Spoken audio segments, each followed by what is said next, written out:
the canvas of collaboration, each stroke represents a leader's vision. But it is the collective symphony of colors, a kaleidoscope that breathes life into every masterpiece.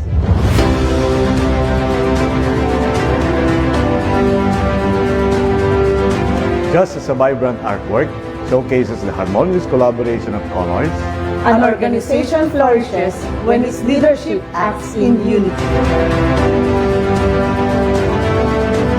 Each leader, like a precious artifact, carries a unique heritage and significance representing a distinct era.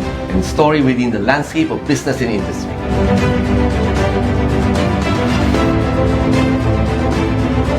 Like a rare piece of rock, leaders are uniquely shaped by their environments and experiences.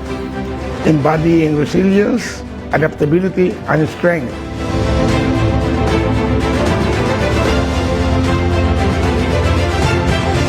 Like a meticulously cultivated ornamental trees. Leaders mirror its elegance and wisdom, gracefully guiding the organization towards its future while honoring the roots of its foundation. As these new stewards step into their roles, they become guardians entrusted with preserving the legacy of entrepreneurship and fostering its evolution. Just as a curator would carefully tend to each artifact, our leaders nurture and protect the values of collaboration, innovation, environmental and ethical business practices. Together, they can ensure that this cherished collection of entrepreneurial spirit remains not only preserved. It is also richly rooted, celebrating the past. Shaping a dynamic and a resilient future for our business landscape. Together, as leaders and members of the Philippine Chamber of Commerce and Industry, Quezon City, We will act, we will deliver, And we will make a difference. Act, deliver, make a difference.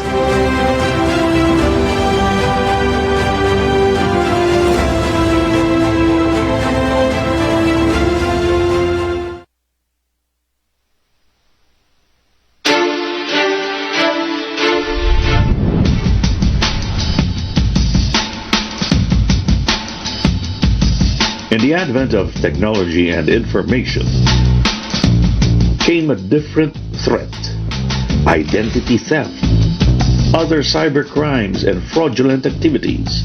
If information of individuals, whether personal or sensitive personal information, are not protected properly, this information may be used by cyber criminals to create and commit several activities that will compromise their financial life and reputational life.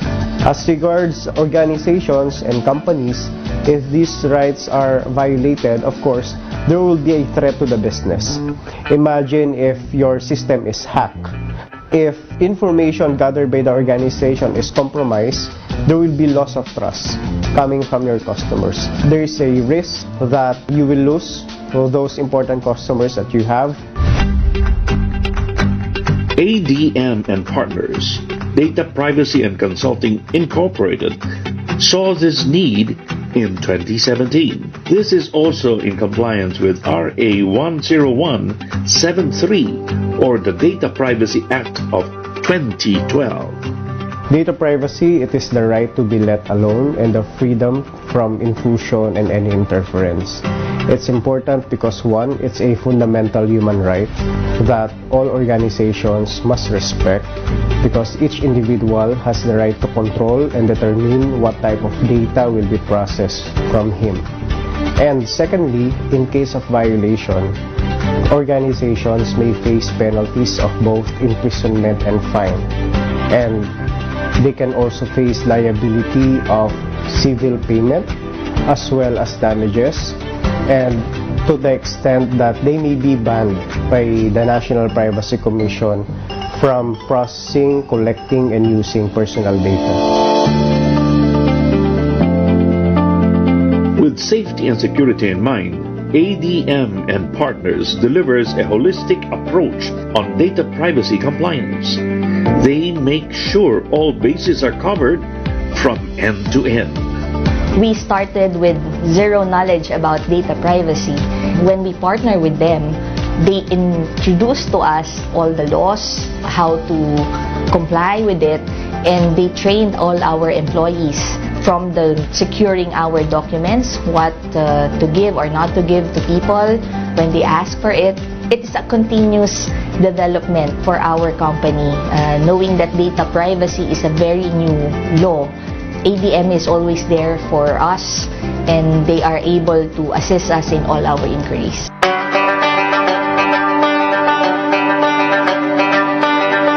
Data privacy is important and necessary in this day and age.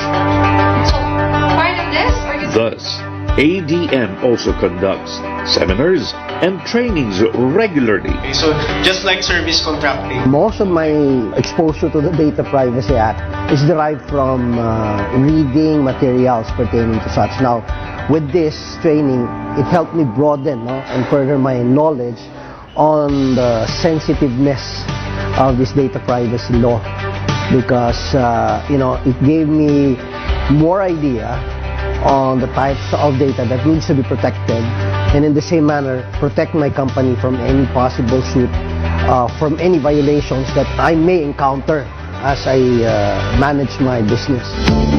so encrypted. So, I feel it's deemed important that I'll be certified as a legit business person to handle the sensitive information that we gather from our data subject, because we have a roster of reputable community of associations to keep the integrity of the member base. We should know the parameters of the privacy of this information they disclose to us. Led by attorney Arnel Mateo, ADM and Partners is composed of data protections specialists, data privacy lawyers, IT practitioners, and consultants who are recognized by the industry and several organizations to be outstanding in this field of law. It is the advocacy of ADM to help both individuals and organizations understand the data privacy rules, and as well as to help them understand that data privacy can be complied with in a simple manner. It doesn't have to be technical. With our help, we can ensure that the organizations are assisted and guided towards being a privacy compliant organization. If you want to deal with bigger clients, you need to be compliant with data privacy, and ADM is the best company to help you with that. the right to be up to access. Protect yourselves and your clients. Build a reputable company with proper data protection together with ADM and Partners, Data Privacy and Consulting Incorporated. Magandang araw mga kanegosyo. Nandito tayo ngayon sa ating lingguhang pagkakataon na makinig at matuto mula sa mga eksperto sa mundo ng negosyo. Ito ang Idol sa Negosyo. This is a public service program that is meant to inspire aspiring entrepreneurs to recognize the worthiness of every work, profession, or vocation, and to help in the development of micro, small, and medium enterprises. Ako po ang inyong host, Attorney Arnel Mateo, ang President ng Philippine Chamber of Commerce and Industry, Quezon City, the voice of business in QC. At narito po tayo para sa isa na namang kabang-abang na episode ng Idol sa Negosyo. Tayo ay may mapapanood sa Idol sa Negosyo Facebook page at sa Vantage Point Media, Facebook and YouTube. Please like, share, and subscribe. Okay, so ngayon mga kaibigan, tayo ay may espesyal na bisita. And isa siyang entrepreneur na nagtatagumpay sa kanyang piniling negosyo. Makakasama natin ngayon walang iba kundi ang CEO ng Happy Life Organics, ang aking kumpare, Mr. Joe Sevilla. Hi Joe, good afternoon. Kumpare, good afternoon. And Merry Christmas na! Merry Christmas! Yes, Merry Christmas sa lahat. So, kamusta ang Pasko? Okay naman. Ito, sobrang busy na. Christmas rush, super traffic as usual. Yes. Everybody's busy. And of course, congratulations sa show mo. Thank you, thank you. Thank you for the invite. Yes. It's an opportunity for us. So, syempre, ang negosyo rin ay very busy. Super busy. Pero bago ka nagnegosyo, sino ba si Joe Sevilla? Actually, Joe Sevilla. I'm a nurse. So, I'm a nurse by profession. I'm the youngest of the 9 siblings. 9 siblings. So, konti na kami. Tapos all of them, mostly all of them nasa US na. Then, dalawa kami ng sister ko nandito. Okay. So, before mag-business, nag-nursing ako. At that time kasi hindi ko pa alam talaga yung for me. Then, yung around 3rd year college ako, dun ko nalaman na, parang pang-business talaga ako. Okay. So, at that time, nasa, parang deep state ka na ng nursing So, at that time, kailangan mo talaga parang 3rd year college ka na? Oo. Okay. So, kailangan siya tapusin. Yung kasi yung parang make or break ng nursing. So, you have to really finish it. Until the boards. So, sabi ko sa sarili ko, sige, tapusin ko to until boards. Kapag nakapasa ng boards, then I'll pursue my dreams to be an entrepreneur and to be a businessman. So, paano biglang nag-spark na nung 3rd year ka, parang sabi mo gusto mo mag-business? It just came to me Okay. Kasi I remember when I was really young, parang nagbebenta na ako Okay. So, nagbebenta na ako ng mga items sa mga friends ko. Siguro as young as grade 4. Tapos 7 years old, grade 4. As young as that, parang I think meron ako entrepreneurial spirit. Okay. Pero sinong influence?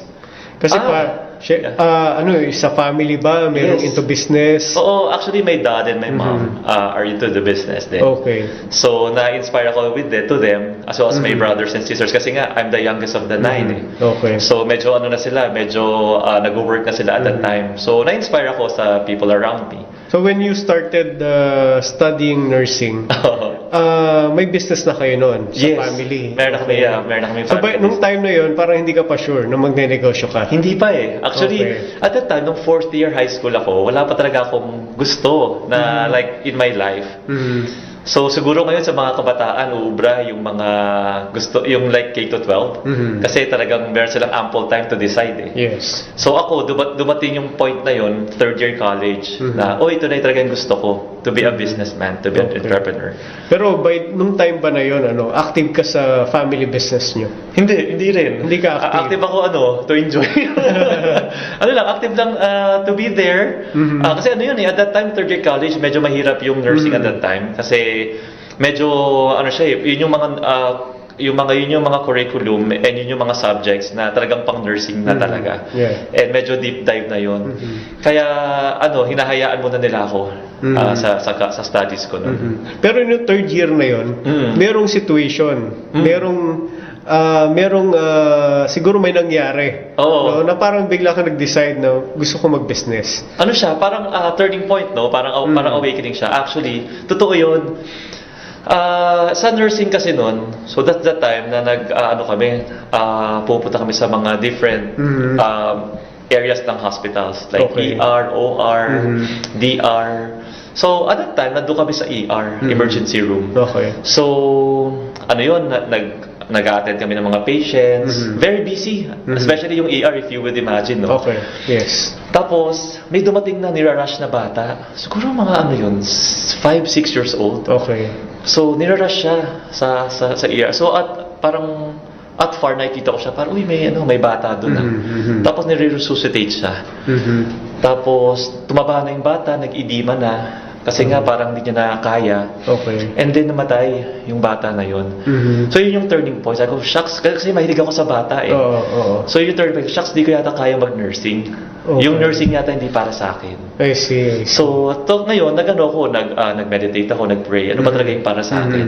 So, and then yun, na-realize ko na pang-business talaga. I see. Kasi looking back, naalala ko, nagbebenta ako ng mga bagay-bagay, ng mga gamit. Okay. And then, mas gusto ko yung yung mga business books. Mas gusto ko yung mga business movies at that time. So yun yung naging turning point sa akin. So yung situation na yun. Yung situation na kahit yun. ako dati gusto kong maging doktor. Nung nakita ko ng dugo, ayoko na. Pero yung ano na yun, pag-graduate mo ba, nag-board exam ka pa? Oo kasi parang hilaw kasi yung BSN, Bachelor of Science in Nursing. Kapag wala kang licensed nurse kung wala ka pang lisensya. So nag-take ka pa ng board and you pass? Oo, take pa ako ng boards. Tapos yun, nakachamba, nakapasa. Then, after you graduated and you passed the board exam, did you immediately enter the business o nagtrabaho ka muna? Nag-business ako. Tapos grabe yun, galing yung sa ipon ko yun from college. Ano yun, right after graduation? Hindi naman. Nag-boards muna ako. Then after boards, nag-training pa kami ng IV IVT or IV therapy. Okay. So meron siyang training then seminar. So nag-training pa kami noon. Then after that, sige, game na. This is the time. So kailangan natin magnegosyo. So nag-start ako ng ng home massage business. So ano yun, sa Fairview kasi kami, yun yung hometown ko. At that time, yun yung parang innovative business yun kasi wala pang nagaganon. That was 2008, 2009 if I'm not mistaken. So super tagal na. At that time, parang siyang novice, innovation. Na parang wow, may bago, home massage. Bakit yun? So kasi mas madali siya mas mura siya i-set up and kukuha ka sa TESDA ng mga therapists. So di-research ko lahat yun. Kaso nag-fail siya Kasi hindi ganun kalalim yung pocket ko nun. Kasi nga ipon lang yun from college. And then at that time nag-undoy. So yung dalawang therapist ko from Ortigas and from Marikina, yun yung pinaka-badly hit ng Ondoy nung time na yun. Gaano katagal yan yung negosyo na months lang, siguro months lang. Hindi umabot ng taon. 5 months. Hindi umabot ng taon Okay. So, ang daming learning. So, sabi ko, yung unang failure na yun, shucks, sobrang hilaw pa talaga ako sa negosyo. Although, nag-research ako noon, nag-aaral ako. Nag-research talaga ako, pero hilaw pa So, sabi ko, sige. So, ano yung pinaka naging reason? Bakit siya nag-fail? Yun, kasi siya parang namatayan sila during Ondoy. So, parang nawalan ka ng tao? Nawalan ako ng tao. Tapos, hindi ko sila ma-replenish, mag-back to zero again. Kasi wala na akong budget for that. Kasi naubos na during setup. So, sabi ko, parang hilaw pa ako or this is not for me. Pero may kinita ka noon? Oo, may mga ilang months na yun? Yes. Meron na akong mga suki noon. At talagang every week, may mga clients na ako doon. So, mga a handful naman din sila. I see. Pero yun, so at a young age kasi, parang kulang pa yung experience ko at that time, feeling ko. So, yung inisip ko noon, I have kasi in terms of business, you have to sell. Number one kasi, yung pinaka-driver ng business is you really have to sell. Now, for you to sell, you have to have a story. Kasi stories tell. Yes. And you have to really, put the right latag sa communication in terms of how you communicate your product or your services to another person or to your client. So, ang ginawa ko noon, sabi ko, ayoko naman mag-aral, ayoko mag-MBA. Saan kaya ako pwede matuto ng communication? At the same time, I'm earning. So, I'm earning while I am learning. Parang gano'n. Sige. So, yung time na yun, ang pinakasikat nun is call center. So, nag-call center ako sa Manulife. So, yan ang first work mo? Ito yung first work ko. Nag-1 year ako doon, BPO, Business Processing Office. So, ang handle namin is Canadian clients. So, ang purpose mo nung time na yun is to harness your communication skills? Yes. I want to learn yung communication skills para makapag-communicate ako well. So pagdating na meron akong product or services na, I know how to communicate it well and kung paano yung tamang latag and mabigay sa kanila properly sa mga clients natin. So it took me 1 year to learn yung communication there.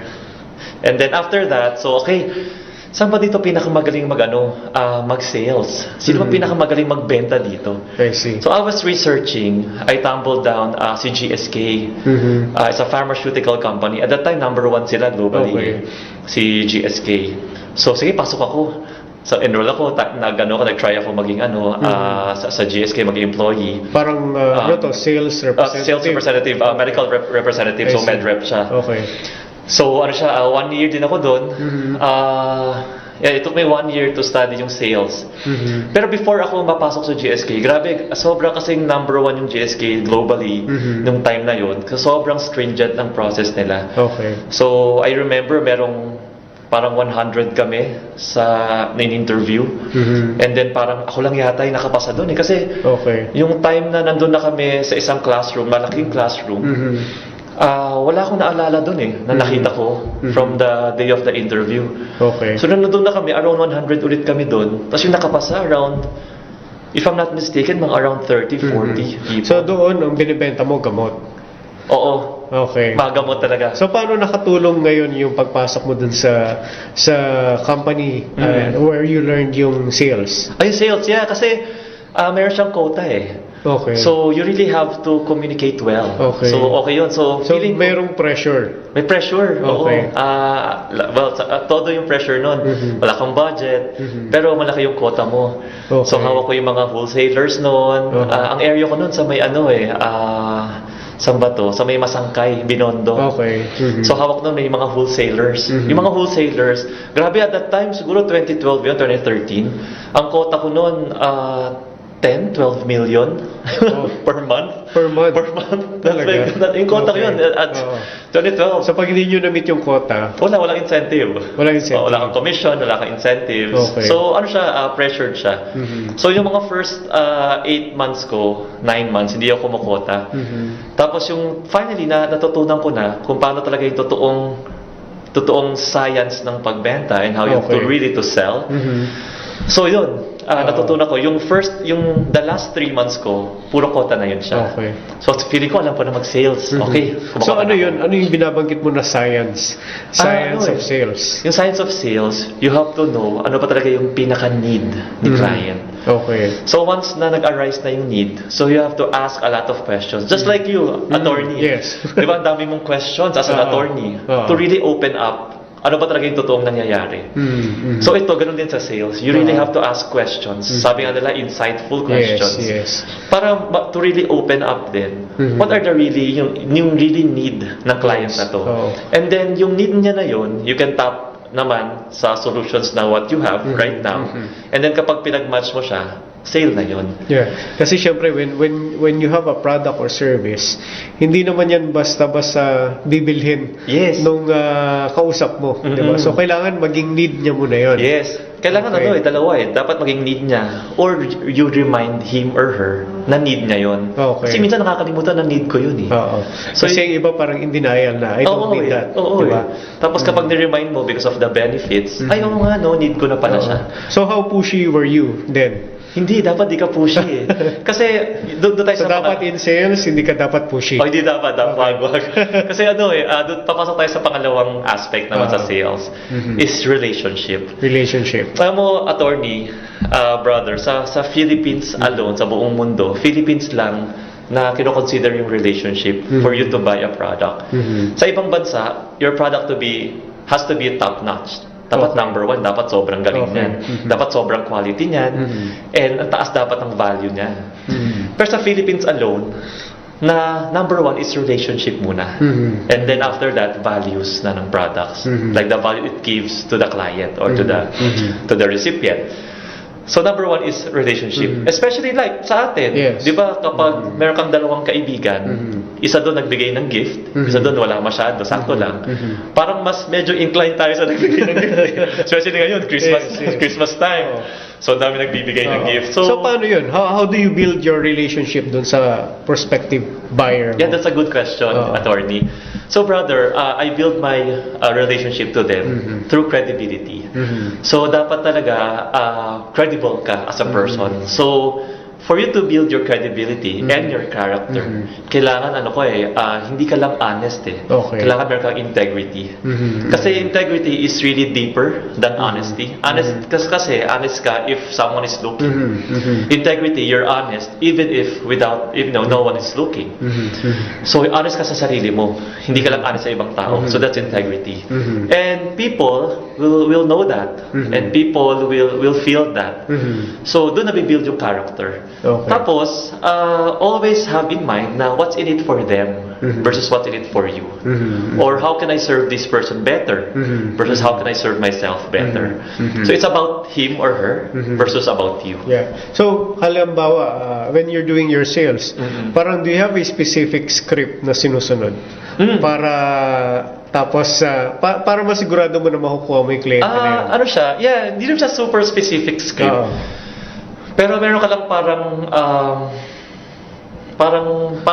may guide ka. Parang guide. Okay. Or parang attributes lang. Siguro small talk muna. Kasi pag small talk, na-open up mo na yung conversation, na-open up mo yung mga guards ng kasama mo. Yes. Small talk meaning, paano ba mag-small talk? So, madali lang Kunyari, ask mo na yung weather. Ask mo na yung traffic. Okay. Ask mo na yung suot niya. Ask mo na yung everything. Yeah. Basta dapat very presentable ka. Itong pagiging nurse mo, kasi di ba, through your experience, natutunan mo yung communication and sales. Yung pagiging nurse mo ba, may naitulong din siya sa'yo para maging businessman? Yes. Actually, malaki. Okay. Kasi sa pagiging nurse, very general ang pagiging nurse Kasi it scopes a lot of uncertainties. It scopes a lot of areas in life. So, merong tinuturo sa nursing noon, when we were like first, second year college, ang tawag doon nursing process. Okay. So, ang nursing process, ADPI, assessment, diagnosis, planning, implementation, evaluation. If you come to think of it, even in real life, even if you're not a nurse, or even outside of the nursing life, even inside the business life, or as an individual or as a person, pwede mo siyang magamit yung ADPI. Kasi, sige, ulitin mo ngayon sa audience. Kunyari merong situation. For example, nandyan ka sa situation ngayon, ang dami mong inaanak. So, assess mo muna. Okay, ang dami kong inaanak, ito naman yung resources ko. So, ina-assess mo na. Ano yung diagnosis mo dyan? Diagnosis ko, kailangan isa-isa lang ang punta sa akin para at least hindi naman ako mabibigla sa funds ko. So, ano naman ang plano ko? Which is what's my planning? Plan ko, I have to message them. So, kumare, isa-isa lang ang punta. Implementation, punta kayo dito sa isang area na to. Okay. Then, evaluate. Yeah. But ano bang nangyari sa akin dito? Okay. Yes. So, kahit saan. Yung evaluation, nandun yung learning, Nandun nandun yung realization. Yes. Diba? Kumbaga nandun yung fine-tuning Yes. Kasi everything that we do, I believe na whatever happens in this world, it happens 2 times First in our mind, and second, in actual na. Ayan, napakaganda ng mga senior sa atin dito, no? And we're happy to learn those things. Maaga pa tayo. Let's pause for a break and huwag kayong aalis. Magbabalik ang Idol sa Negosyo. Ayos. Sabi commercial na. With our collective dedication and passion, we will achieve remarkable progress and impact.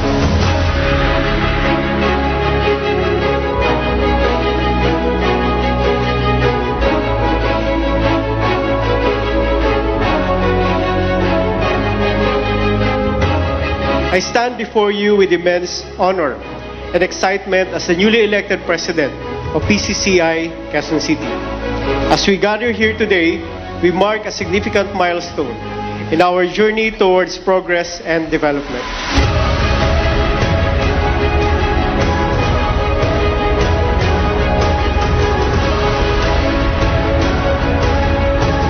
The PCCI Quezon City has consistently demonstrated exemplary leadership and commitment to the business community in the National Capital Region.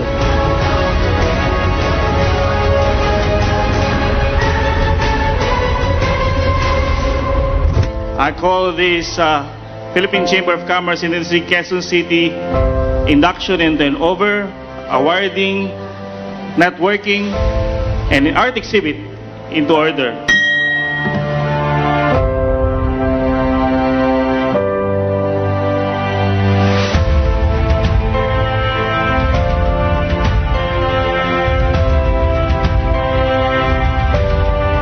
This year, we come together under the theme, Act, Deliver, Make a Difference. I am reminded of our immense responsibility as leaders in the business community.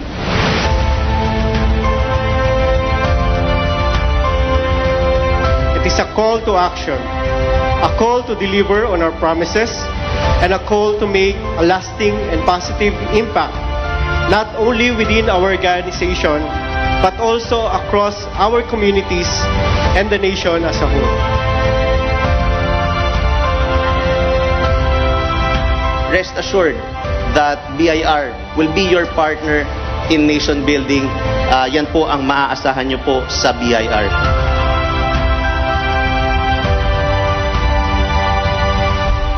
Ladies and gentlemen, as I bid farewell as the outgoing President of Philippine Chamber of Commerce and Industry, Quezon City, as I transition to the role as Chairman of the Board of Trustees for 2024 and 2025, I have full confidence in the capable hands of the new set of officers.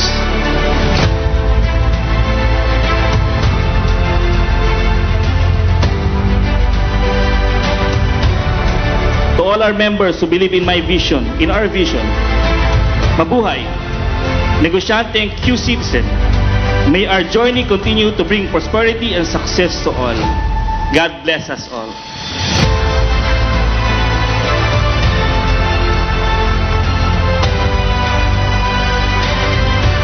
In our collaboration, you have played a crucial role in improving the business environment of Quezon City. Together, we have achieved significant milestones.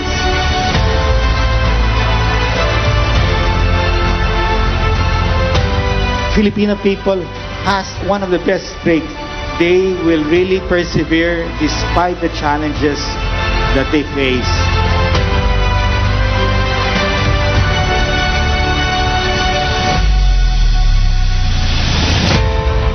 Tony Ardea Mateo, Mr. President, I now turn over to you this gavel as a symbol of authority to manage and preside over the most outstanding chamber, the whole Philippines, TCCI Quezon City.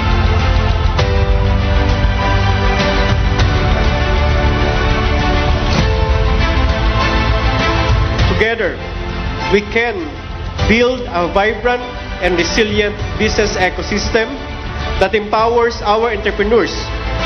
Let us embrace the challenges that come our way with determination and creativity.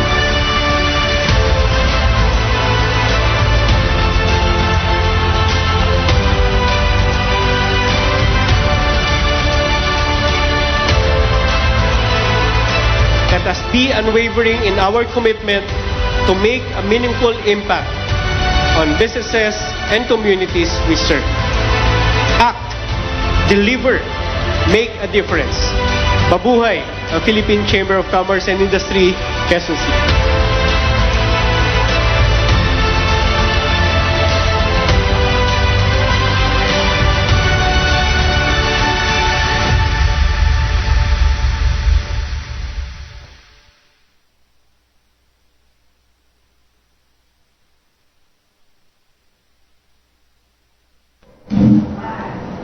Magandang hapon po muli at tayo ay nagbabalik dito sa Idol sa Negosyo kasama ang ating guest na si Joe Sevilla of the Happy Life Organics. Okay, so Joe, kanina binabanggit mo na before ka nag-business, nagtrabaho ka muna. Oo. So, nag-work ka sa call center, tapos sa GSK. pharmaceutical company. Yeah. Then after noon, nag-business ka na ba o meron pang isa? Meron Pinasukan ka pa. Okay. Kasi for me, yung tatlo yung pillars niya sa business. As or sa sales pala. Communication, sales, pati marketing. Marketing, Oo. okay. So feeling ko kulang ako sa marketing pa noon. So marunong na ako magbenta eh. Alam ko na paano mag-communicate din. So kaya sabi ko sa sarili ko, sino ba talaga dito pinakamagaling mag-marketing? Tapos, at that time, nakita ko yung sa television, sa TV. Okay. Puro Nestle. Saan galing mag-marketing nito? Saka Okay. talagang it touches your heart. May storya. Galing naman mag-marketing. I see. So nag-try ako doon. Doon nag-enjoy ako. It took me 7 years sa Nestle. Okay. And then yung 2017, binuo ko na yung Happy Life. noon. Okay. And then, nag-resign ako sa Nestle 2019. So, naalala ko yun, 2019 of June 30. Sabi ko, ibibuild ko na yung work ko. Pero, at that time, pinagsabay ko siya. Okay. So, Nestle and my business, pinagsabay ko siya. Yun talaga dapat, para less risk. Yes. So, sa Nestle kasi, yung mga friends ko doon, alam nila na team resign. Team resign. Yan yung advocacy ko. Ano ibig sabihin nun? Team resign kasi, I really believe, although ito naman, belief ko. So, iba-iba naman talaga, bawat tao. Pero ako, I really believe na if you want to succeed in life, you have to do business. Okay. Although, iba-iba to. Kasi, yun naman yung balance ng buhay. May tao na pang negosyo, may tao na pang empleyado. Pareho lang siyang okay. Pero ako, mas gusto ko sa team resign. Kasi nandun yung totoong freedom. Kapag sabi mo team resign, team for business. Yes, oo. So, dapat team resign tayo, mag-resign tayo. Well, buti na lang, lahat ng mga nainganyo natin, nag-succeed. So, yung mga kasama mo na nag-resign, nag-business din sila? Nag-business, tapos nag-ibang bansa. Okay. And lahat sila nag-succeed. Yung isa nga doon, parang before sa Nestle, ewan ko kung pwede ko sabihin yun, pero parang kami nun matagal na rin kasi yun. So parang sa isang taon, 1 million yata yung kinikita ng isang empleyado. Okay. Pero ito, nagawa niya 1 million per month. Wow. So ang galing nang nagagawa niya. So itong Happy Life Organics, bakit ito yung naging company? What made you decide na gusto mo Happy Life Organics? Kasi nag-start to sa Green Cow Company. Okay. So nag-start ito way back pa talaga. So ano yung nature ng business? Ano siya? Plant-based disinfectants. Okay. Deodorizer, insect repellent, insecticide, and cleaner. Okay. So 5-in-1 na product. Okay. Ang medyo malalim yung pinanggalingan niya. So when I was young, 7 years old, gumagawa kami ng mga general cleanings. So I was the one sa last to enter the house. Kasi merong fumes doon ng mga insecticide, insect repellent, and my asthma was being triggered by those kinds of fumes.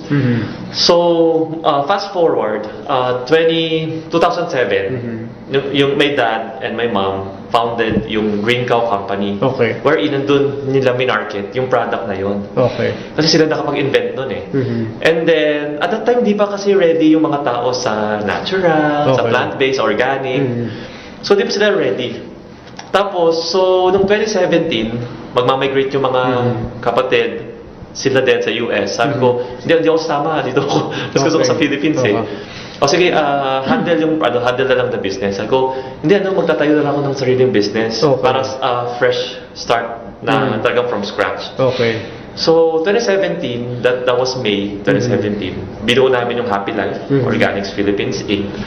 And ang pinaka-main thrust nito is to really revolve sa mga plant-based ingredients, active ingredients. Kasi, as a company, we believe na pareho lang silang effective sa mga chemical counterparts o sa mga gamot na counterparts niya. So itong Happy Life Organics, you sell the same products na binibenta nyo dun sa Green Cow? Yeah. Okay. I got siguro mga 3 products. Okay. And then from there, now, siguro we have around 50 more products. So yung Green Cow, hindi na siya existing? Hindi siya existing. Okay. So, nag-migrate sila, kinlose yung business. And then, I got yung LC, yung liquid concentrate na neem-based. Okay. So, yun yung disinfectant, insect repellent, insecticide, cleaner, and deodorizer. So, 5-in-1 siya. So, pwede kasi siya sa asthmatic children, sa dogs, pwede siya. Okay. So, you can spray it kahit may mga babies dyan. So, walang harm na magagawa. I see. And it's a potent insect repellent, insecticide, and deodorizer. In fact, yun yung ginamit nung COVID Okay. Nung height ng COVID, yun yung ginamit. So, makwento ko lang bro, nung 2019 I resigned, then 2020 na. Tapos sabi ko pa naman, i-build up ko yung Happy Life. So, tinayo mo yung Happy Life is 2017. At the same time na nasa Nestle ako. Tapos, so 2 years na I was with Nestle, ika-7th year ko na yun sa Nestle. Then, 2019, sige, sabi ko, kaya na. Doon ka na umalis? Doon ako umalis, ng June 30, 2019. And then, June onwards, until 2020, sabi ko, I will build on the Happy Life. Yes. Kasi bigla nag-pandemic. Nag-pandemic. Sabi ko, wow, grabe. Pero noong time na yun, sinong kasama mo nag-organize nag-build nitong Happy Life? Ako, at the time yung brother ko, pero nag-migrate din siya eh. Okay. Tapos, so talagang naiwan talaga sa akin lahat. So ako lang lahat nun. Ako lang talaga lahat nun. Pero is it a family business? Kasama pa rin family or no?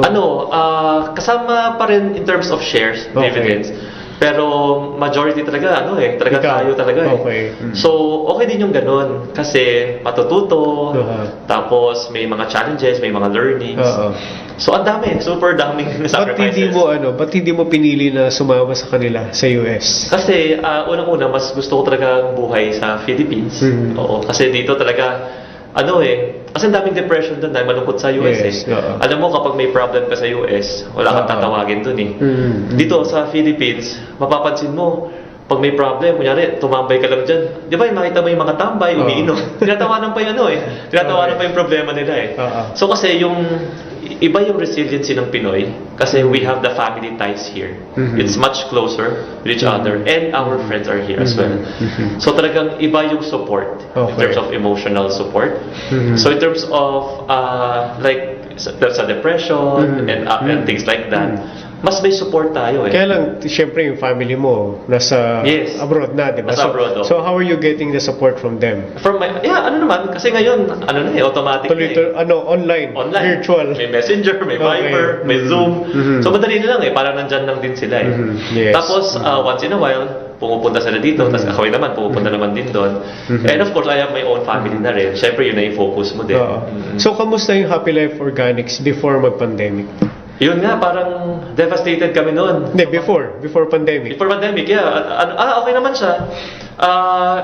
Binibuild namin siya eh. So meron na kaming mga existing clients for 2 years. 2017 to 2019, meron kaming mga na-build ng clients. Okay.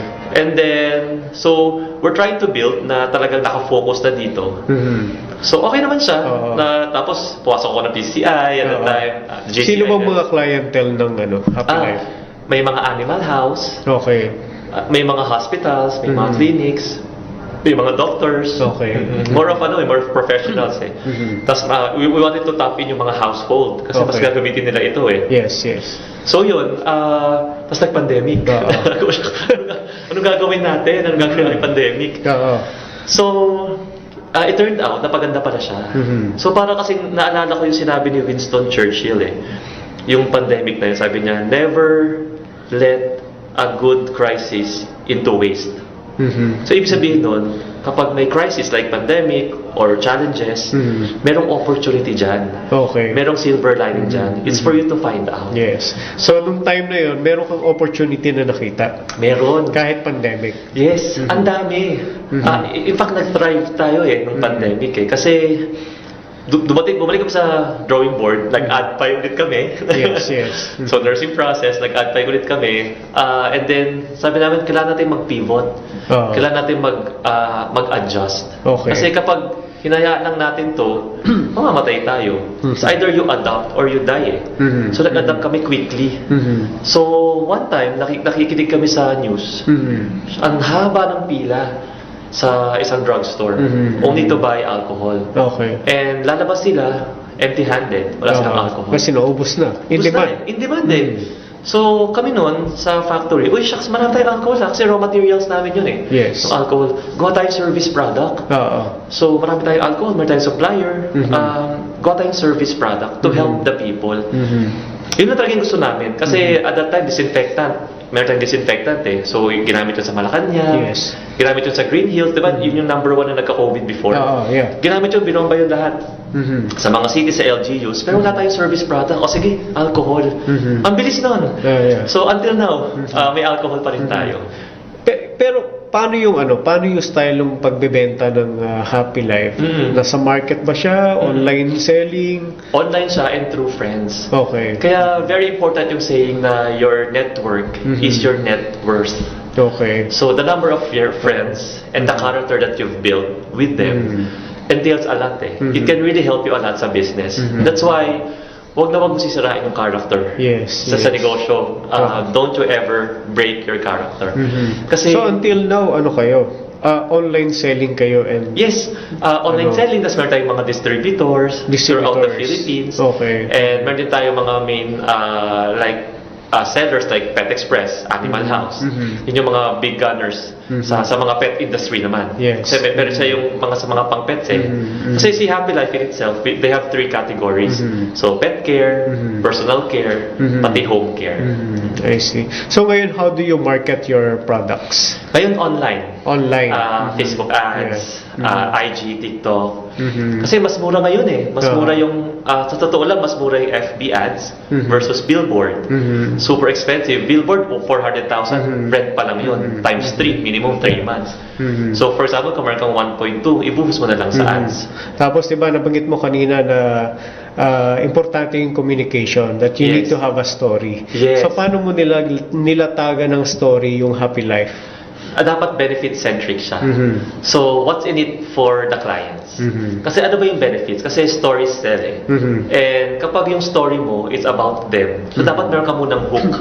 Okay. So, while giving a story, dapat may hook muna, may headline. Yan. So, para ma-hook sila, ano ba to? Yung para ma-intrigue yung curiosity nila. And then, kapag na-capture mo na sa hook na yun, kunwari, isang hook, for example, numinipis ba yung buhok mo? May pag-asa pa yan. So, pag ikaw nga naman, diba? Pag lalaki, buhok lang natin talaga yung... Kasama yun sa products nyo, di ba? Yes, kasama siya eh. Hair grower. Hair grower. Kasi di ba pag lalaki tayo, buhok lang talaga yung pinaka-crowning glory natin. Yes, Hindi naman tayo nagpapaslim, papasexy, hindi naman eh. Buhok lang talaga. So talagang we really take pride sa hair natin. So pag sinabi, numinipis pa yung buhok mo, uy, shucks, parang ako yun, may hair fall ako, parang gano'n. So mapapa-intrigue ka na. So ito yung mga benefits. Ito yung mga features, ito yung mga benefits. And then from there, mapapabili ka na. Kasi parang it's more of service eh, to our clients. So, and of course, yung ganyang style of telling a story, very effective siya. Very effective siya. It's like, parang tayo, nagkwentuhan lang, and then wala masyadong agenda. Kasi mas sincere eh, na you really want to be of service, na you really want to help. So, nandun yung sincerity. Kasi pag wala, parang, oh shucks, typical salesman to. Bebentahan ako na to, kukunin yung money ko nito. Yes, Which is hindi eh. It's more of the other way around eh. We are parang service provider, and we provide yung mga solution sa'yo. And yung unique sa product nyo, no, nabanggit mo kanina, na it's plant-based, no? So, pag sinabi mo plant-based, may certain percentage siya. Yes. Ano siya, plant-based, yun yung nagiging active ingredients natin.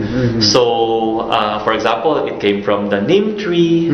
Neem tree kasi, it's been studied thousands and thousands of years already. It was discovered first in India, and they've used it for their Ayurvedic practices. So they found out that it has antiviral, antibacterial, anti-fungi properties, and insecticidal and insect repellent properties. At the same time, it has a high safety profile. So doon nag-start si neem tree, and then meron tayong mga madre de cacao, calendula, coconut oil. Ang daming plant-based. Saan yung sino-source yung mga yan? Dito lang sa Philippines? Sa Philippines. Actually, maganda yung sourcing natin kasi tinatanim talaga siya. So we have a lot of trees, neem trees, sa areas natin. So in terms of challenges, parang during pandemic, hindi naging challenge yan yun. Ang pandemic is naging opportunity for your business. Naging opportunity siya. Actually, parang bottom line, if you summarize it all, nasa mindset talaga eh. Yes. So, are you going to be the victim? Diba? Or the hero? So, nasa sayo eh. So, you have two choices lagi. Victim ka ba o hero? Doon na tayo sa hero. So, pivot na lang kagad. Quickly, adapt kagad. Kasi gano'n eh. If nandiyan na yung situation, adapt kagad. So, how do you make quick decisions? Paano ka nagpipivot? Kasi yung iba, parang when they are in a situation, parang nahirapan sila eh, 'di ba? Yeah. So, may biglang nangyari, babagsak yung business. So, paano mo ginawa 'yon na mabilis yung pag-pivot mo? Alam mo, attorney, galing mo talaga mag-question. Attorney ka talaga eh. Pero kasi bro, ito natutunan ko rin sa nursing. Merong 5 stages of grief. Dari, if you lose someone, ayun, so, malala yun eh. More than a business, mas malala, masunugan, you lose someone. So, merong 5 stages of grief eh. Parang dabda naman. So, isa, denial, anger, bargaining, dabda, Tapos, Yung dulo is acceptance. ayan. Diba? So ngayon, ginagawa ko, dumidiretso na ako sa acceptance. Diretso acceptance. Diretso na acceptance. Kasi parang pinupush ko na sarili ko na, hindi, accept mo na. Parang ito, attorney, nung nag-message ako sa'yo na my daughter, parang ang taas ng sugar level niya. Yes. Sobrang sa sugar level niya. At that time, di pa namin alam na diabetic siya. So as a dad, nag-iisang daughter, then meron siyang diabetes, sobrang bigat sa akin nun. Yes. So sobrang bigat, they even prompted to message you dun sa mga closest sa akin. My brother, my parents, my brothers and sisters, my family, and of course my friends. So pinipili yun na message ko na please pray for Ellie. Ang taas ng sugar niya, I think so it's because of its autoimmune. So recently lang, nung Monday, na-diagnose talaga siya. So DM1, type 1 diabetes mellitus 1, DM1. So ang bigat nun, as a dad, girl yung anak ko, only child, nag-iisa. Then lagi, alam mo ang bata ayaw nang magpatusok niyan tutusukin siya several times a day. Tapos, so sobrang bigat yun as a dad. Pero you have to accept it Okay, what are the ways? Pag-pray Pag-pray mo, ano ba yung mga ways na pwede pang gawin. So kasi, alam mo, in life, you can only do so much. Pero meron namang guidance sa taas. Pero dito, we have to do something. Okay, nandiyan yung challenge, okay, nandiyan yung situation. Ano ba bang pwedeng gawin? So, ang daming options pala. Merong insulin pump, merong palagay ka ditong sensor, para hindi siya mag-prick lagi. So, ang daming options. So, kailangan mo pero before you reach that, kailangan mo i-accept muna Ito na talaga yun. O di, okay, iyak ka. Okay, grieve. Pero, saglit lang. Huwag ka tatambay doon. Pero parang mentally kasi, di ba? Parang hindi lahat ganun kabilis mag-accept. No? So, ito, when you accept immediately, mabilis. Kumbaga, yung next step mo, magiging mas malinaw sa'yo. Yes, mas magiging malinaw and mas magiging practical yung mga next approach mo. Kasi hindi ka emotional in terms of deciding. One more thing, in terms of accepting, kasi yun nga, tao lang tayo, mahina tayo. Meron kasing merong superior being. So you can give your everything to him, and you can also parang ask everything to him. Yes. And doon ka makakuha ng strength. Kumbaga, do not dwell, no? Huwag kang mag-dwell doon sa problem. So yung problem na yan, sabi nga nila, parang tulugan mo, kinabukasan, okay ka na dapat. Diba? Accept mo na agad. No? Accept mo na agad. Kasi the more you dwell, the more you worry, mas nagiging counterproductive. Correct. Yes. Saka minsan, bro, meron siyang psychology na minsan you have to fake it until you make it So you have to tell yourself na, you're okay. Accepted ko na. I'm okay. Accepted ko na. Then, biglang dadating ka sa tayo, shucks, may diabetes. Ako parang, I really work out 3 times a week. And nag-by cardio, everything. Kasi nga, yun yung pinaka-dinedread ko. Diabetes and stroke. Tapos nangyari sa daughter ko yung diabetes. Oh my goodness. So parang, shucks. Kasi alam ko yung consequence ng diabetes Ang dami, lahat. It covers all. Eyes, pwede ka maputula pag di mo na control Ang dami, heart attack, ang dami. So yun talaga yung pinaka-dreaded disease. Tapos ito nga nangyari. Pero we have to accept Parang okay. Pero yun, sabi mo sa sarili mo, tanggap ko na. Tapos move on, tapos babalik yung sasabi, shucks, meron nga pala tanggapin mo na. So pag ganitong syempre, when you're doing your business, tapos you encounter these kinds of problems sa family, paano mo ngayon nakikip yung focus mo as a businessman? Actually, it's okay to rest. Sometimes, hindi siya talagang all about business lang. That's why you have your team there. So you have to train them well, na talagang maging lahat sila leader in their own rights. Pero sa lahat ng businessmen and minsan napapagod, you have to rest. You don't have to resign. You don't have to quit. Rest muna.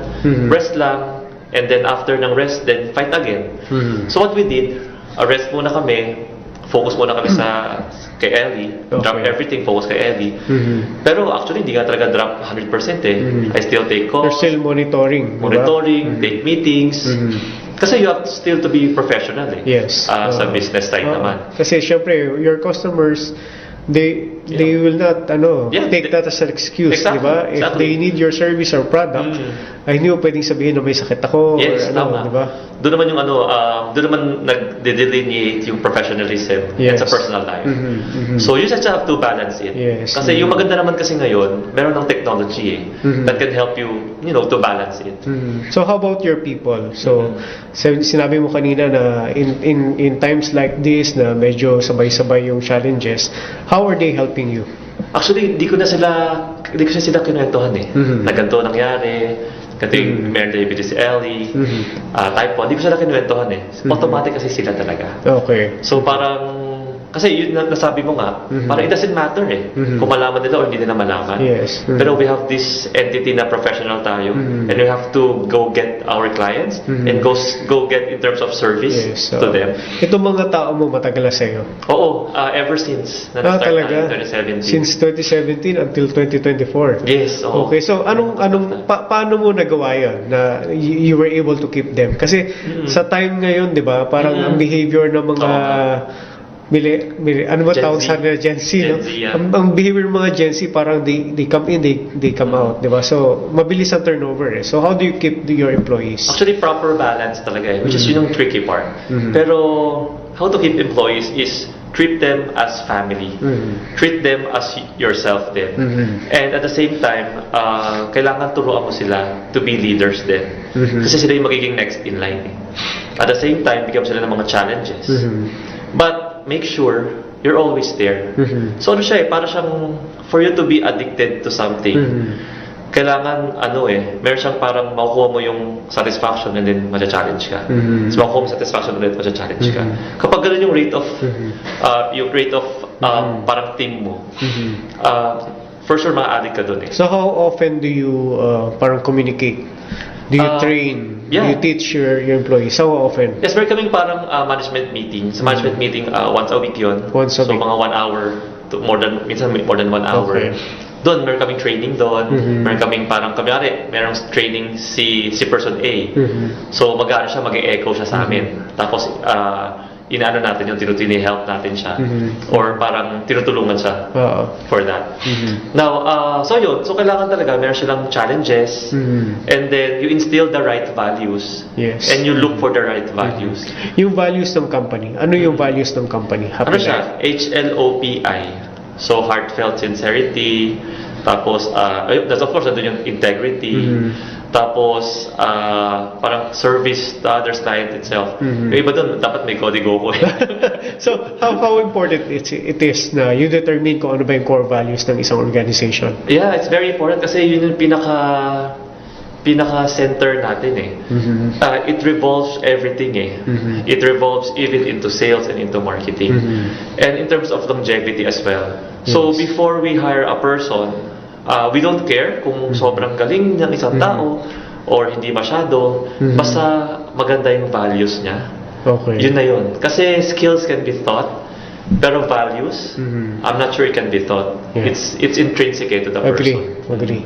So, values are very important. So, napakaganda ng ating usapan. Let's again pause for a break. Babalik kami agad para sa mas marami pang kaalaman at inspirasyon mula sa ating bisita na si Joe Sevilla. Alright.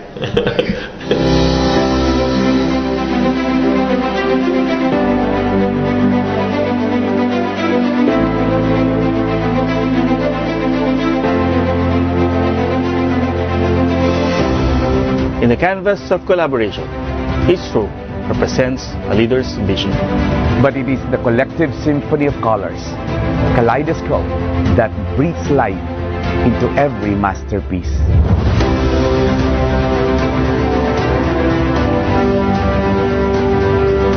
Just as a vibrant artwork showcases the harmonious collaboration of colors, An organization flourishes when its leadership acts in unity. each leader, like a precious artifact, carries a unique heritage and significance representing a distinct era and story within the landscape of business and industry.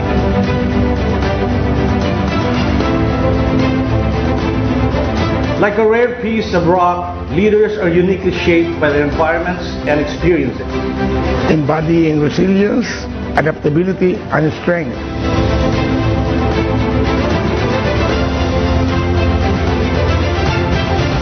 Like a meticulously cultivated ornamental tree. Leaders mirror its elegance and wisdom, gracefully guiding the organization towards its future while honoring the roots of its foundation.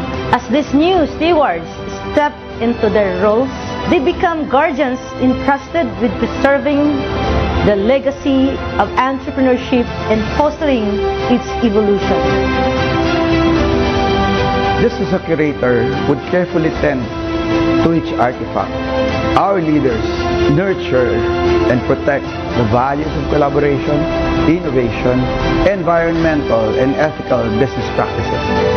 Together, they can ensure that this cherished collection of entrepreneurial spirit remains not only preserved, It is also richly rooted, celebrating the past. Shaping a dynamic and a resilient future for our business landscape. Together, as leaders and members of the Philippine Chamber of Commerce and Industry, Quezon City, we will act, we will deliver, and we will make a difference. Act, deliver, make a difference.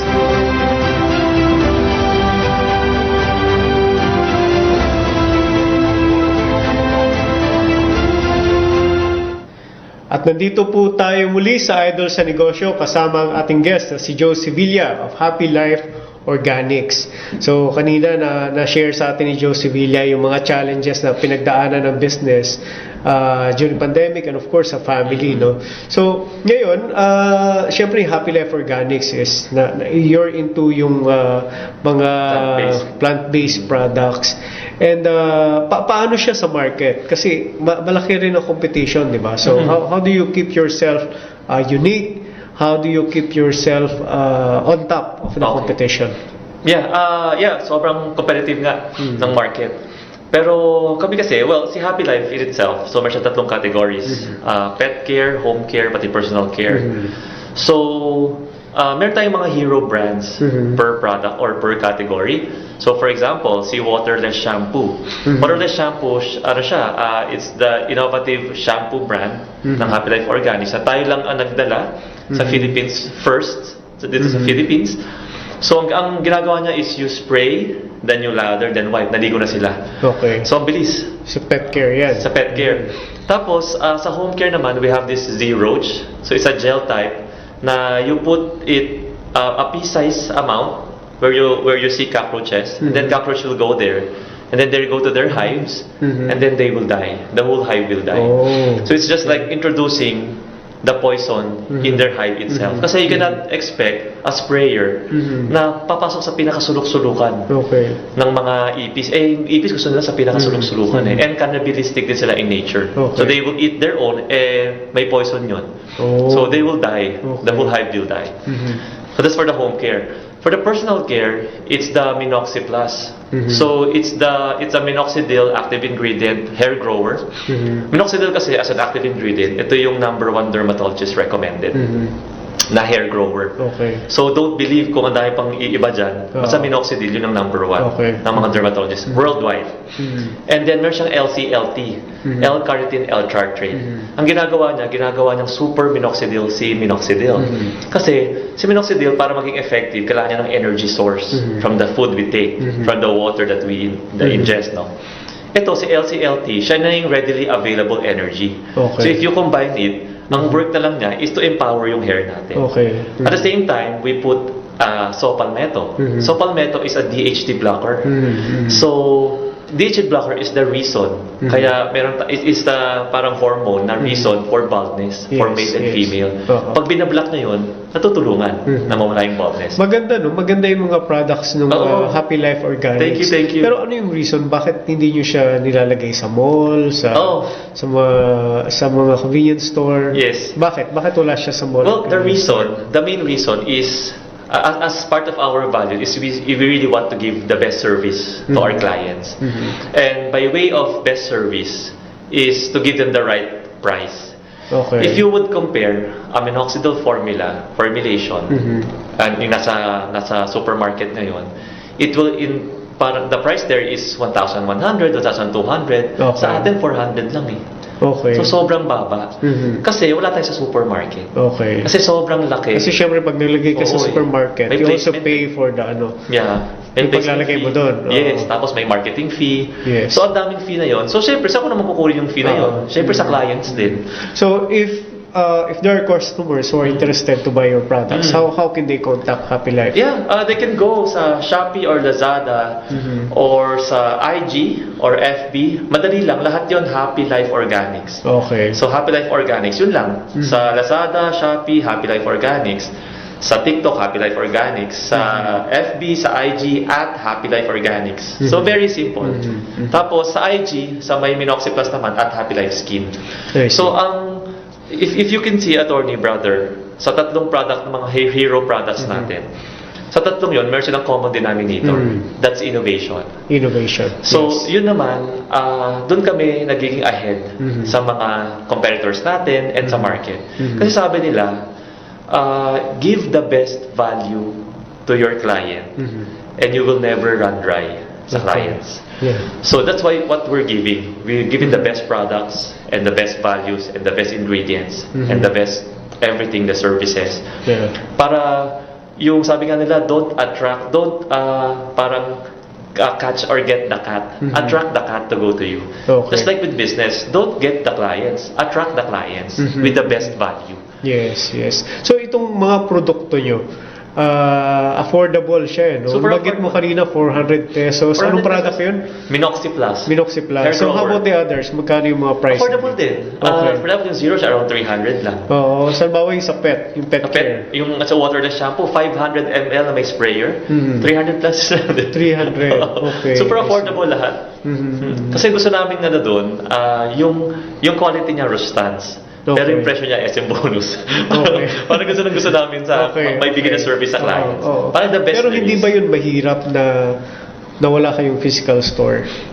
Meron naman tayong office sa so sa Esteban Abada. Okay. So they can go there. Tapos kasi ngayon online eh. Tapos in terms of physical store, meron tayo sa Pet Express and sa Animal House in terms of our pet care. And sa online naman, mas mabilis sila eh. Pero ibig sabihin, mas maraming customers ang naghahanap online ng products nyo. I think so. Parang kasi sabi nila, omnichannel, dati 60-70% sa trade, sa modern trade, like sa groceries, sa stores. Ngayon parang nabaliktad eh. So, marami na yung online versus modern trade. Pero ngayon, parang bumabalik na. So, parang 50-50 na sila or 60-40. Either way. Pero, meron pa rin significance and parang plus points na meron kang sa in-store. Pero kasi yung price nun that our clients will pay, hindi namin mataim yun eh. Hindi namin ma-take yun eh. So, dapat affordable lang siya. Kasi, especially sa Minoxy Plus, if you would spray it, para siyang para siyang insulin. Okay. And para siyang heart attack na or stroke meds. You have to do it maintenance, as a maintenance. Kasi gamot talaga siya. Okay. So, imagine, ikaw, nagtithinning yung hair mo, tapos, itong bottle 30 ml, 1,200, 1,500, minsan 2,000 pa. So, how can you maintain it per month? So, ito, 400 pesos lang, talagang kaya mo na siya i-maintain. Okay. Diba? So, pero since ang sales nyo, you're doing it online, so, paano nyo na-maintain na kayo ang makikita ng customers nyo? Paano nyo ginagawa yun na kayo ang makita nila online? Yeah. Hindi na tayo puro online. Meron din tayong mga distributors na they sell it on their own throughout the Philippines. Okay. Tapos, sa online naman, meron naman trick din doon. So, meron siyang ads. Meron siyang discovery ads, sponsored ads. Okay. Na pag sinerge mo, kunyari, Happy Life Organics, lalabas doon sa first page. Okay. And kapag sinerge mo Minoxy Plus, lalabas din doon sa first page. Kasi naka-ads din siya. Okay. So, kailangan mo yun kasi parang lead generation yun. Yes. So, maliban dito sa Happy Life Organics, ano pa bang ibang pinagkakaabalahan ni Joe? Meron din tayong leasing company. Okay. It's called Open Space sa Esteban Abada, 50 Esteban Abada. So ito naman, you can parang rent a chair Okay. or a table or the whole conference room or the whole office or the whole area. Okay. So parang siyang co-working space. Okay. So ito ay conducive to for startups, for people na nag-aaral for the boards, for the bar, Okay. for the people that gusto lang talaga mag-aral. Kasi minsan may iba-iba yung tao gusto mag-aral kapag may mga white noise. Ito, it's better than the coffee shop. Kasi sa coffee shop, puro chismis. Dito, professional talaga. Kasi may kaming dress code, bawal naka-shorts, naka-chinelas. So dapat talagang well-dressed ka. Talagang really to impress and to be professional. So itong co-working space nyo, located in Esteban, Nevada. Yes. So medyo maganda yung location. Yes. And ang captured market nyo yung mga students, around the area. Mga students around the area, mga young professional, kasi we also do yung mga yung parang processing ng mga SEC nila, mga paperworks nila. We also do that. Yung mga parang wala sila doon, pero virtually, meron silang office. So, virtual offices ang tawag. So, yung business na to, ano ba? How good is this business? Yung ganitong parang virtual office, yeah. co-working space. Co-working space, more of more of service talaga sa clients din Kasi it's not much na you really, to take something. Kasi nagsasublease lang tayo So we don't owe the property. Pero it's earning naman. Okay naman siya. Pero if you really want talagang to really earn well, para mas okay yung manufacturing, which is yung si Happy Life Organics. So, by the way, si Happy Life Organics, so yun, meron siyang 3 categories. At the same time, nagbibigay din tayo ng relabeling services. Okay. So, for example, you want a so product. So, parang they can use your formula. Yes. Pero ibang brand name. Right. They can do that, relabeling or white label. Or they can give us a product, then we can reverse engineer it, then we can make it for them. Okay. So we have two sides of the business. Okay. So ano to? Is it expensive? Hindi naman. Super affordable. Kasi before, para magpa-manufacture ka, for example sa ibang bansa, India, China, Thailand, 500,000, 1 million. Kasi tens of thousands yun ang kailangan ng MOQ minimum order quantity. So sa inyo, magkano? Ilan ang MOQ nyo? Sa atin, nag-range ng 50,000 to 100,000. Depende sa MOQ. MOQ is only 600 pieces. Okay. So sobrang liit and spread siya sa 3 SKU. So bakit siya spread sa 3 SKU? Kasi para alam mo, mas mayroon kang greater probability kung sino magsasucceed doon. Kasi pag isa lang yung chance mo. Pero pag tatlo yung chance mo na mag-succeed. I see. Kaya ganun So, syempre, yung magpapa-white label, magiging competitor nyo na yun. Yes. Ang maganda naman doon, yung market kasi, hindi mo naman talaga siya masasaturate talaga Kasi pagandahan talaga ng values, pagandahan ng marketing. Okay. And also, yung iba naman clients natin, tinitweak naman nila So may gantong ganyan, may something na ganito. So kailan naging ganun? Kailan naging added service yan? Nag-start to last year until this year. Okay. So yung manufacturing and white label. Yes, bago pa lang last year. Okay. Tapos yung maganda kasi sa kanya, meron siyang proof of concept. Okay. So as you can see, yung mga products nagsasucceed, available, and talagang recurring yung orders. Okay. So as a businessman na gusto magkaroon ng negosyo, pwede akong mag-negosyo ng gantong business. Okay. And sarili kong brand, sarili kong opportunities din. Saka this one is cheaper kasi nasa Philippines. Sa Philippines. Kasi iba kumukuha pa sa ibang bansa, di ba? So, iba sa ibang bansa, tapos meron pang sea freight or air freight. Okay. Ito meron ng proof of concept. Kasi yun sa ibang bansa, pero nagbumenta na ba talaga dito? Yes. Ito, bumenta na talaga siya. Pero when they, pag kinuha nila yung service na yun, kasama na dun yung ibang, yung FDA, ganyan. Since it is your own business, so sa FDA, we can assist you there. Okay. Yeah, good, no? So, at least parang na-diversify mo, na-stretch mo yung business, na not only for you, but also for others who would like to have the same business. Yes, kasi Team Resign Then, nabanggit mo kanina na, very active ka ngayon sa other organizations. So maliban sa business, you're also helping other people through several organizations. So, ano mga organization ngayon ni Joe? So, active tayo sa PCCI and also sa JCI. Okay. Pero parang mas active tayo sa PCCI lately. Kasi yung presidente doon, talagang close friend ko Saludo kami lahat doon eh. Sa presidente ng PCCI. So yun, so ako tayo sa PCCI. Pero sa GCI kasi, and Rotary of course, although lately, hindi masyadong nagiging active kasi medyo malayo. Grabe yung Christmas So rush. what made you decide to join these organizations? Bottom line is to help. To help? Oo. Sa JCI and Rotary, is really to help. Pero sa PCCI, it's really to network. Network, yes. Sa JCI and PCCI, is to help kasi ako naniniwala kami na yung piso mo kapag nilagay mo sa organization magiging 100. Yes. So kapag yung piso mo is not substantial it can't really help a lot. Pero if you put it into an organization like Rotary and JCI, nag-multiply siya. Nag-multiply And then ang daming natutulungan. Mas malaking impact. Mas malaking impact. Significant. Very significant. Yeah. And as a person, paano ka natulungan ng mga orgs na to? Paano kanya na-transform as a person? Maraming types like spiritually, emotionally, lahat ng may nali. So kasi malaking bagay yung support kasi hindi lahat alam mo eh. Like for example sa PCCI, yung age, median age doon is maybe around 40-50. So at a younger age, siguro pumasok ako ng PCCI around 30s, maybe. Early 30s yata. So, at the time, I'm really hungry for learnings. And yung I really look up to the PCCI people na talaga, wow, sila na yung maid. And sila na yung talagang tumutulong sa tao. And sila yung talagang nagbibigay ng mga learnings. Na tried and tested. So, ang daming learnings nun, and daming information nun. Tapos, networking din, friends of friends.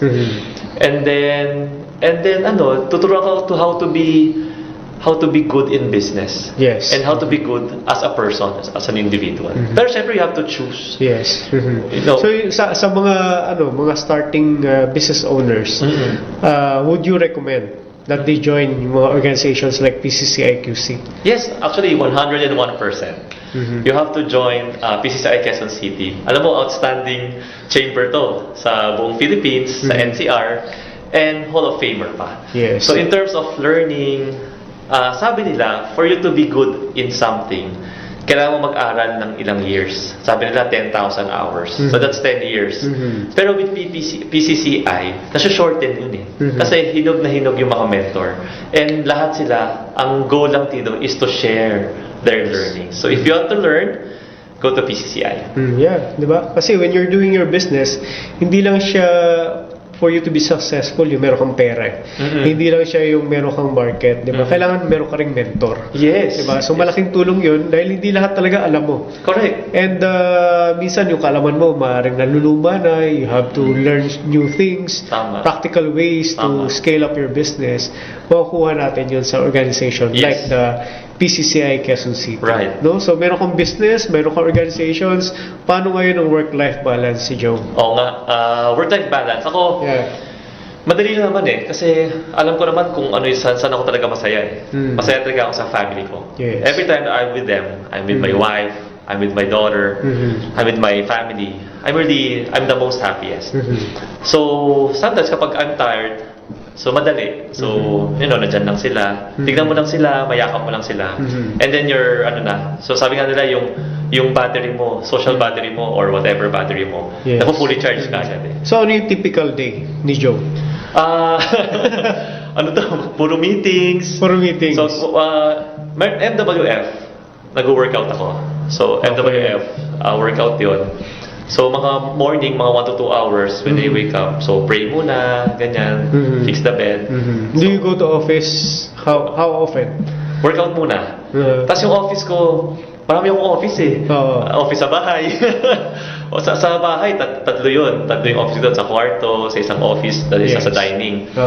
Tapos may office sa HQ, sa planta, sa Bulacan. And office sa may Esteban Abada. Meron din kaming office sa Vegas. Pero good thing with technology, kahit saan ka pumunta, nandito na yung office ko talaga. Yes, correct. Nandito na yung work. So, yun yung maganda naman doon. With help of technology, di mo na kailangan pumunta lagi sa office, sa planta. Pero dami mo ng meetings. Yeah, and at the same time, nakita ko rin, part ng day-to-day or minsan ng activity mo is you also teach. Parang may nakita ako na nagkanta ka ng talk sa isang school. Yeah. No? Oo. So, ano bang ginawa mo dun sa school na yun? Anong talk yung binigay mo? Alumni ako doon Okay. sa school na. That's FEU NRMF sa may Dahlia, sa may Fairview.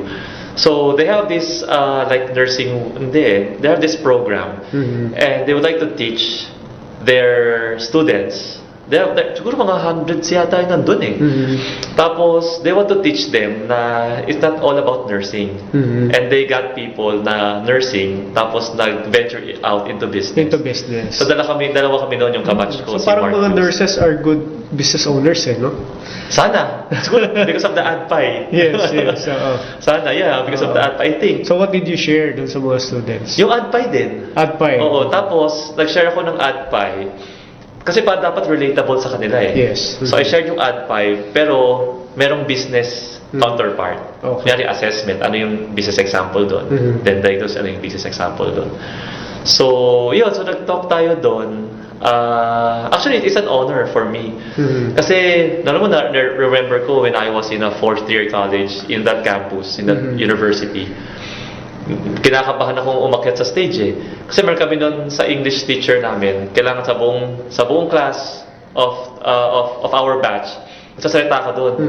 So, hindi nila, kasi meron podium yun eh. Hindi nila alam na tense ako kasi ginagalaw ko yung paa ko.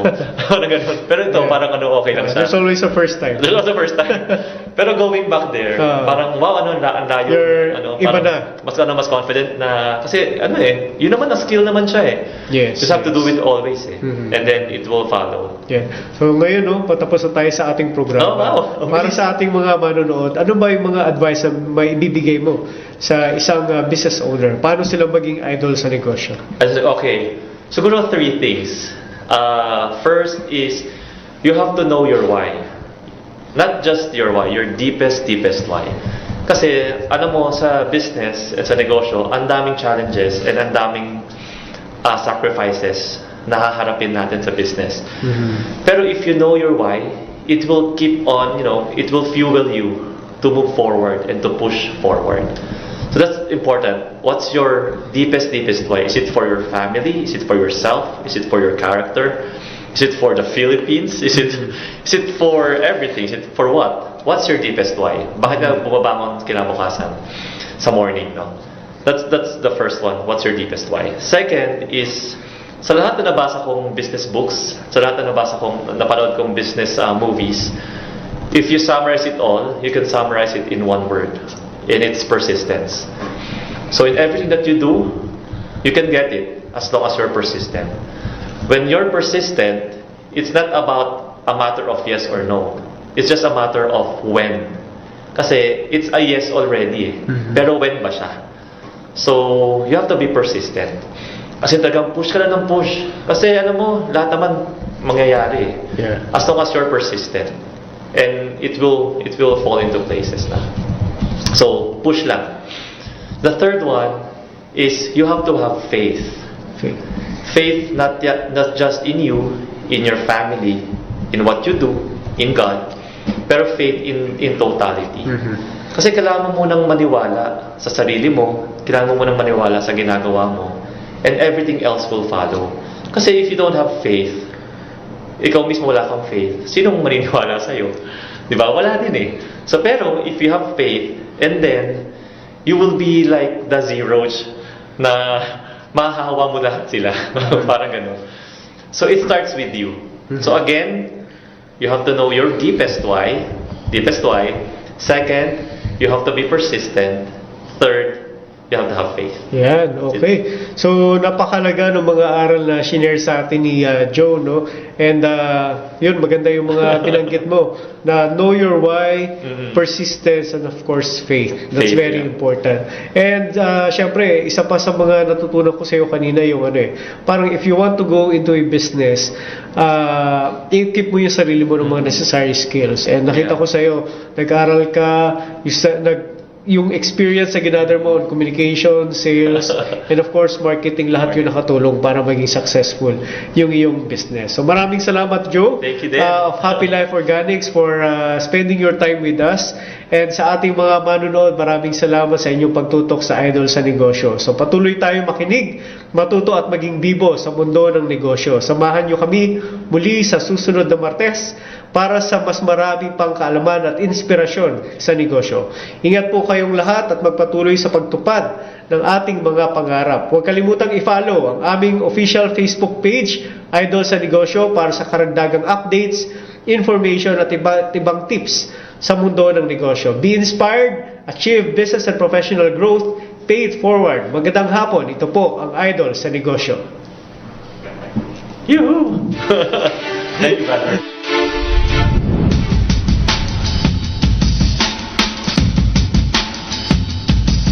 In the advent of technology and information came a different threat: identity theft, other cyber crimes, and fraudulent activities. If information of individuals, whether personal or sensitive personal information, are not protected properly, this information may be used by cyber criminals to create and commit several activities that will compromise their financial life and reputational life. As regards organizations and companies, if these rights are violated, of course, there will be a threat to the business. Imagine if your system is hacked. If information gathered by the organization is compromised, there will be loss of trust coming from your customers. There is a risk that you will lose those important customers that you have. ADM and Partners, Data Privacy and Consulting Incorporated, saw this need in 2017. This is also in compliance with RA 10173, or the Data Privacy Act of 2012. Data privacy, it is the right to be let alone and the freedom from intrusion and any interference. It's important because, one, it's a fundamental human right that all organizations must respect, because each individual has the right to control and determine what type of data will be processed from him. And secondly, in case of violation, organizations may face penalties of both imprisonment and fine. And they can also face liability of civil payment as well as damages, and to the extent that they may be banned by the National Privacy Commission from processing, collecting, and using personal data. With safety and security in mind, ADM and Partners delivers a holistic approach on data privacy compliance. They make sure all bases are covered from end to end. We started with zero knowledge about data privacy. When we partner with them, they introduce to us all the laws, how to comply with it, and they trained all our employees from the securing our documents, what to give or not to give to people when they ask for it. It's a continuous development for our company, knowing that data privacy is a very new law. ADM is always there for us, and they are able to assist us in all our inquiries.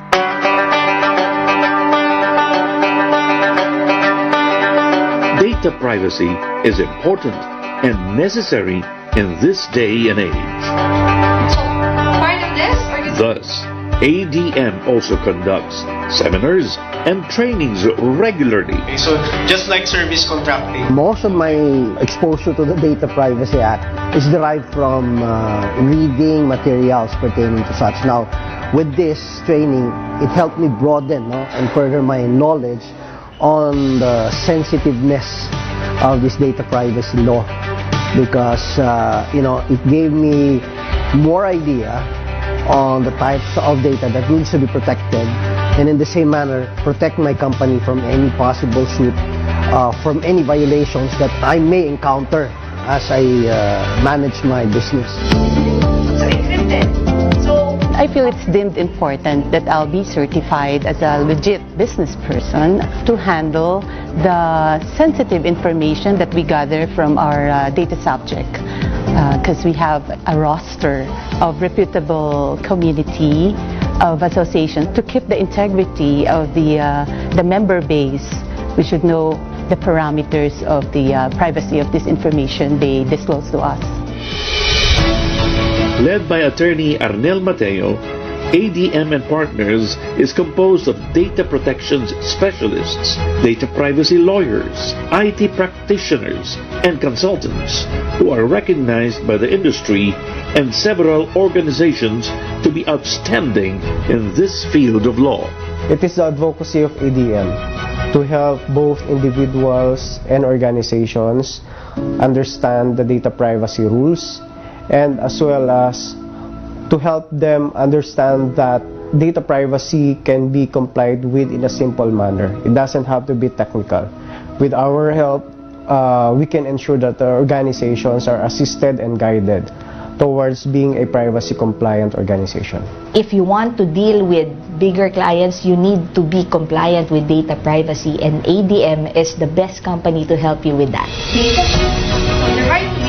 Protect yourselves and your clients. Build a reputable company with proper data protection together with ADM and Partners, Data Privacy and Consulting Incorporated.